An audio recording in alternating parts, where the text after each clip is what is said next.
तर त्याचबरोबर आपल्या बरोबर आहे बजर या 2 अंकी नाटकाचे संकल्पना ज्यांची आहे, ज्यांची सगळी म्हणजे ही जी आपल्याला बघायला मिळालेली ही संकल्पना, त्यांचा जो विचार याच्या थ्रू आपल्याला बघायला मिळालाय.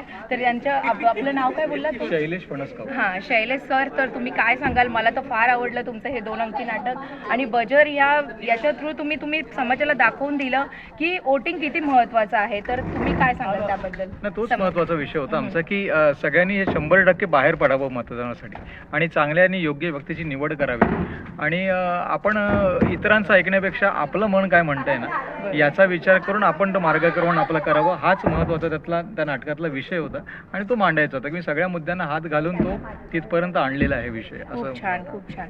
रियालिटी जी आहे ती तुम्ही समाजाला दाखवून दिली ह्या बजर थ्रू. खूप छान. मी तर सगळ्यांना आवाहन करेल की जे पण तुम्हाला आता जी रियालिटी बघायची असेल, आता जे इलेक्शन येणार आहे तर ते तुम्ही यावं, बाहेर पडावं आणि हा बजर हा कधी असतो, हा कधी लागतं तुमचं नाटक? आता परत लागणार आहे का? हा, तर प्लीज मी तर आवाहन करेल की या, प्रत्यक्ष बघा. खूप छान नाटक आहे आणि खूप छान वाटलं. हा, धन्यवाद. थँक्यू.